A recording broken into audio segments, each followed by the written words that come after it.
Xin chào các bạn đã quay trở lại với kênh YouTube Review 5 phút. Ở cuối tập 112, sau khi Vương Lâm ra tay với mấy tên thị vệ thì ngay lập tức Tả Dực yêu tướng xuất hiện và tấn công về phía anh ấy. Lúc này, đứng trước quyền thứ 6, cả người Vương Lâm biến thành một bóng ma thuần túy. Anh ấy bước một bước, trực tiếp xuyên qua vòng vây của lần sụp đổ thứ 6, vô hiệu hóa nó hoàn toàn. Đến lần sụp đổ thứ 7, lần này Vương Lâm không thèm ra chiêu, anh chỉ nhìn thẳng vào không gian đang chuẩn bị sụp đổ, giọng nói mang theo man niệm vô thượng, quát lớn hai chữ: "Nhường đường!" Hai chữ vừa dứt, lần sụp đổ thứ 7 còn chưa kịp thành hình đã lập tức tan vỡ.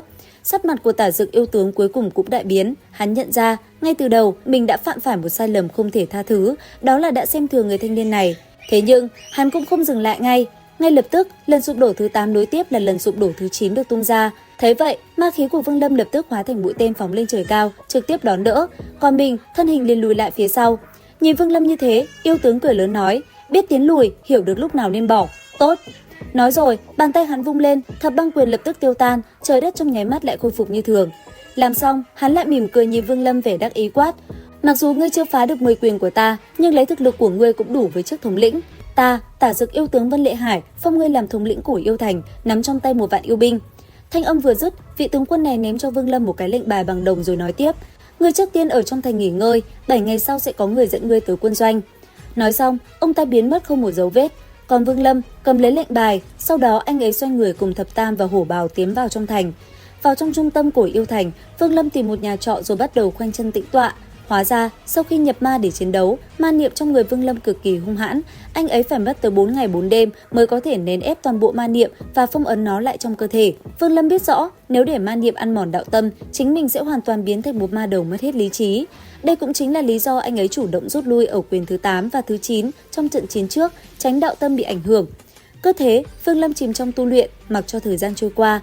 Không lâu sau, chỉ thấy cảnh tượng bây giờ đã chuyển tới ngoài thành hết sức nhộn nhịp, đường phố tấp nập người đi qua. Xa xa, Vương Lâm cùng Hổ Bào và Thập Tam cũng đang đi dạo phố. Vừa đi, Vương Lâm trong đầu cũng tràn ngập suy nghĩ. Đang đi, Vương Lâm bỗng chú ý đến một cửa tiệm nhỏ tên Trúc Thanh Lâu. Vừa khi Vương Lâm dừng lại, trong cửa tiệm đã có người chạy tới mời chào.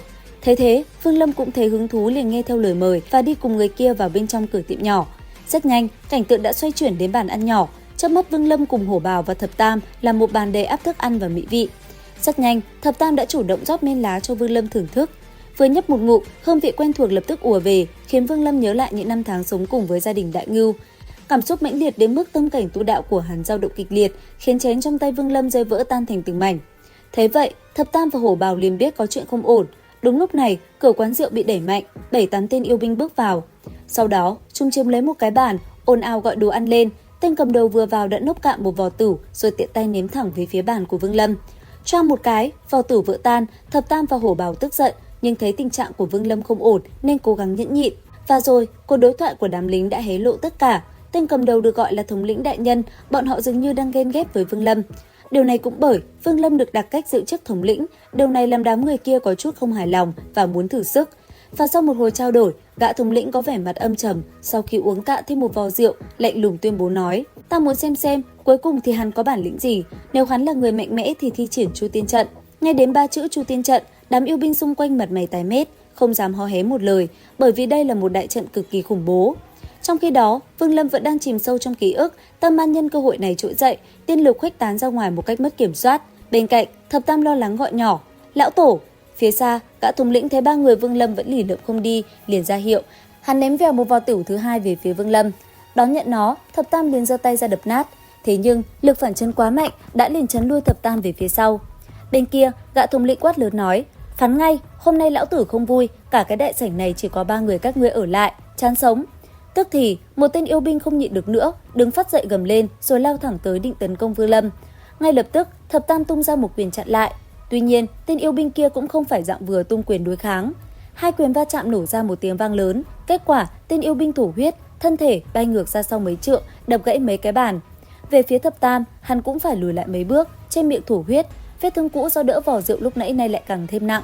Thấy đồng bọn bị thương, 6 tên yêu binh còn lại đồng loạt đứng dậy. Đến đây, Hổ Bào cũng không chần chừ, 10 lá hồn phiên hiện ra. Nhìn Hổ Bào như vậy, mấy tên kia hét lớn quát: "Thần thông yêu thuật, các huynh đệ, yêu lực phá thần!" Dứt lời, 6 luồng yêu lực mạnh mẽ như 6 con rồng cuồng nộ gầm thét lao ra, ép cho đám hồn phách của Hổ Bào phải liên tục lùi lại. Thập Tam và Hổ Bào mặt mày tái nhợt, rơi vào thế hạ phong tuyệt đối. Cả hai nhìn nhau, dù cho yếu hơn vẫn không lùi lại, quyết bảo vệ Vương Lâm. Thế nhưng, ngay khi 6 luồng yêu lực của mấy tên lính kia sắp sửa càn quét tất cả, gã thống lĩnh đang ngồi bỗng biến sắc, đứng bật dậy hét lớn quát: "Thu hồi yêu lực, nhanh!" Nhưng đã quá muộn, lời của hắn vừa dứt, 6 luồng yêu lực lại bất ngờ mất khống chế, rồi lao thẳng vào mi tâm của Vương Lâm. Trong khoảnh khắc đó, ánh mắt mơ màng của Vương Lâm hoàn toàn biến mất, thay vào đó là sự trong sáng và tỉnh táo. Đột nhiên, anh ấy thở ra một hơi dài lẩm bẩm nói: "Ma niệm lợi hại thật." Tuy vậy, phía xa kia, 6 tên yêu binh sau khi mất hết yêu lực, toàn thân bủn rủn, ánh mắt nhìn Vương Lâm tràn ngập sự sợ hãi không thể tin nổi. Lúc này, Vương Lâm mới từ tốn đứng dậy, cầm lấy một vò tủ trên bàn, chẳng thêm liếc nhìn đám người kia một cái mà đi thẳng ra cửa. Thấy thế, Thập Tam ném lại một ít hứa yêu thạch lên bàn rồi theo sau. Hổ Bào thì cười khẩy một tiếng đầy khinh bỉ rồi cũng rời đi. Nhìn Vương Lâm như vậy, gã thống lĩnh kia gầm lên quát: "Đứng lại!" Dứt lời, yêu lực từ người hắn bùng phát ngưng tụ thành một thanh trường kiếm lao tới. Vương Lâm lúc này mới quay người lại, anh ấy chỉ nhẹ nhàng vung tay phải một cái, thanh trường kiếm yêu khí hùng hổ kia lập tức tan biến vào hư không. Làm xong, Vương Lâm bình thản cất lời đáp: "Chúng ta sẽ còn gặp lại." Nói xong, anh ấy cùng Tập Tam và Hổ Bào ung dung rời khỏi Tửu Lâu, bỏ lại gã thống lĩnh đứng sững tại chỗ không nói được gì. Thời gian qua đi, không lâu sau, Vương Lâm bây giờ đã ở một gian phòng trọ nhỏ và tiếp tục tu luyện. Hắn phải mất trọn 2 ngày 2 đêm mới có thể thanh trừ và phong ấn toàn bộ ma niệm trong cơ thể thành 3 quả cầu đen, cất vào túi trữ vật, coi như thêm một món vũ khí âm hiểm.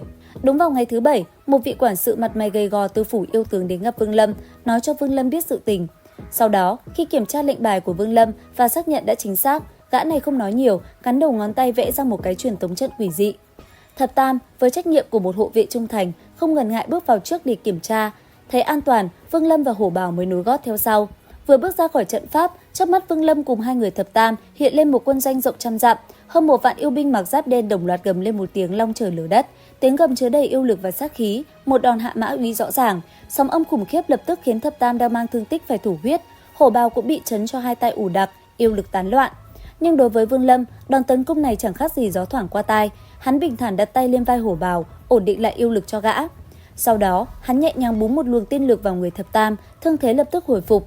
Giữa một vạn ánh mắt sắc như dao, vị quản sự tham quân cất giọng đầy mỉa mai nói: "Tư Mã thống lĩnh ở đâu?" Dứt lời, một con cự thú đen tuyền từ xa lao tới như vũ bão, đứng trên lưng nó không ai khác chính là gã thống lĩnh có vẻ mặt âm trầm ở Tửu Lâu. Gã quản sự cố tình nhấn mạnh nói: "Đây là tân thống lĩnh, Tư Mã phó thống lĩnh, người tới bái kiến đi." Khuôn mặt của Tư Mã Viêm, gã phó thống lĩnh hiện ra, hắn nhìn Vương Lâm thì lập tức nhận ra người này lúc trước gặp ở quán trọ. Thấy hai người kia vừa gặp mắt đã ngập tràn khói lửa, gã quản sự mỉm cười cáo từ, để lại Vương Lâm và tên phó thống lĩnh nhìn nhau. Im lặng một hồi, Vương Lâm liền ra lệnh cho đám lính giải tán, nhưng đáp lại không ai nhúc nhích, bọn họ chỉ chờ lệnh Tư Mã Viêm. Đối mặt với sự chống đối trắng trợn này, Vương Lâm không hề nổi giận, hắn chỉ bình thản quay người rời đi, mặc kệ đám lính đang cười hả hê. Hóa ra, doanh trại của thống lĩnh đã bị Tư Mã Viêm chiếm giữ, không có chỗ ở, Vương Lâm ung dung tìm một khoảng đất trống thổ nạp. Thời gian thấm thoát trôi qua, nửa tháng, Vương Lâm vẫn ngồi im như một pho tượng, mặc cho đám yêu binh ngày ngày thao luyện. Thế nhưng, vào một ngày đẹp trời, cơ hội đã đến, tiếp theo đây sẽ là cuộc chiến để Vương Lâm thị uy sức mạnh. Và ai sẽ là cái tên xấu số các bạn nhỉ? Theo dõi kênh YouTube Review 5 phút để biết thêm chi tiết các bạn nhé. Bây giờ thì xin chào và hẹn gặp lại.